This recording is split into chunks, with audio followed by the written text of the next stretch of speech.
issues are still going to raise themselves. And so that's why it's so important that YPAC participate.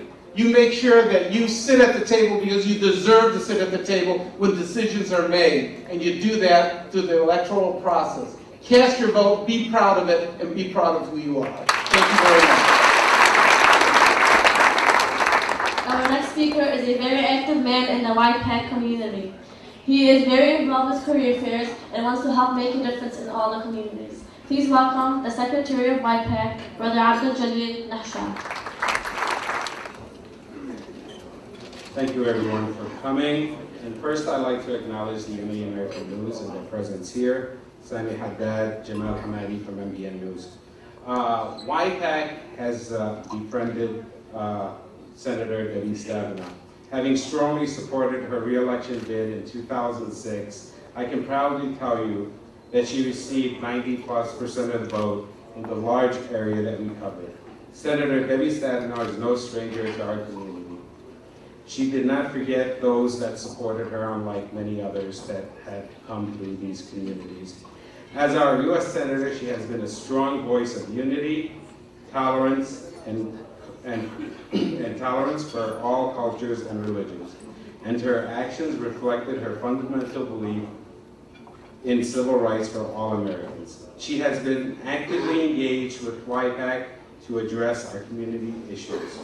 She has a wonderful staff like her regional manager, Corey Hall, who is here with us. They have demonstrated a profound professionalism.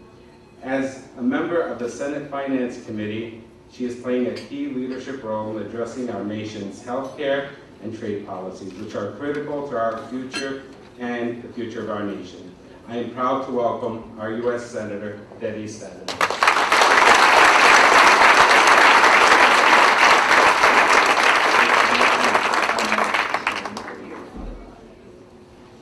Assalamu alaikum. Good evening. It is so wonderful to be back with all of you, and I come tonight with two different hats. One, myself as your United States Senator, to say thank you.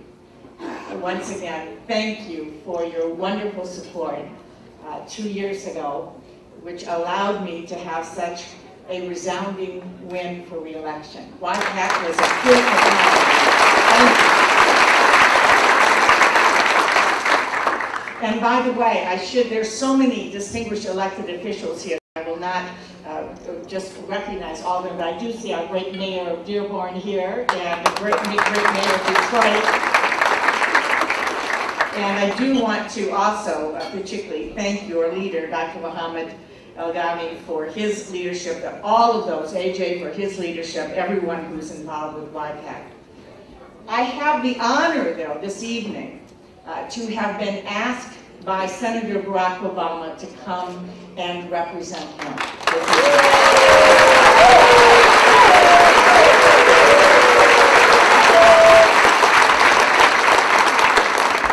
Now, in addition to all of the wonderful things that you obviously know about him, I have to tell you a secret. His desk is right next to mine on the floor of the United States Senate.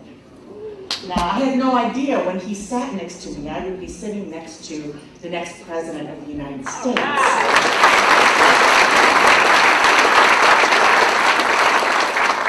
But I have to say, I know him very, very well. And he has asked that I come and share his great desire and honor to be your president. We know what has happened in the last 8 years. It is stunning to me that so much damage could be done to our country in just 8 years. By a set of failed policies, by every measure, failed policies. An administration, and a majority of the time, supported by one party, and it just hasn't worked, has it? It just hasn't worked. It hasn't worked in terms of the economy. We know that better in Michigan than any place else. Almost 4 million manufacturing jobs lost. And having the highest unemployment rate until just recently, Rhode Island just passed us, and we're welcome to let them pass us on the highest unemployment rate. But we understand that the policies haven't worked.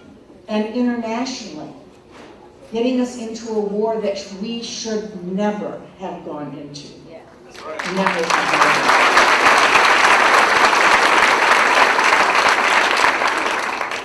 into. The proudest and most difficult vote I cast as your United States Senator, and Senator Levin cast as well, was a vote against going into that war.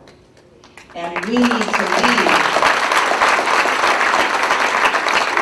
We need to lead in a responsible way, but we need to transition out of Iraq as soon as possible. And Senator Barack Obama is committed to that.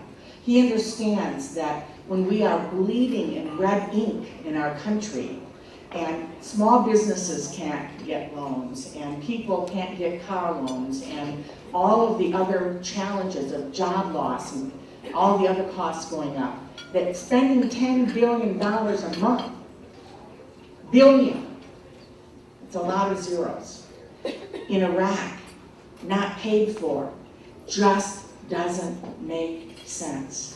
We need to invest that back in America.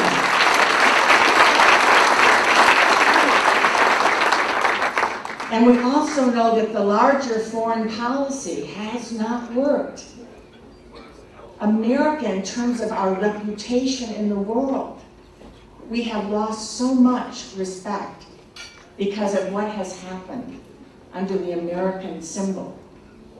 And you know better than I do what has happened to people who wish to come to America, whether it's permanently or just to visit their families, or those who are in America now, who are first generation or second generation, third generation, where we have had policies that divide people every which way.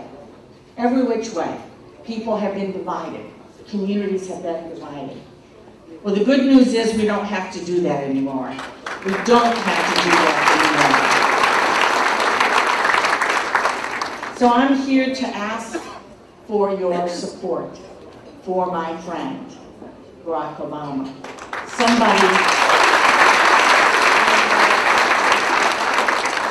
Somebody who I know in his heart and in his gut gets it. Whether it's restoring our standing and respect in the world because we treat others as we would like to be treated, whether it's on civil rights and human rights, whether it's putting people back to work, or making sure people have access to health care, or making sure that we can afford food and gas and all the other things that we want for our families, whether it's making sure our kids really do have the opportunities that we have had in this great country. We can do better. We can truly do better. And I believe we have a special opportunity in Michigan, because this is really the first time in our lifetime that we would be electing a president from the Great Lakes states. Somebody right next door who understands our economy because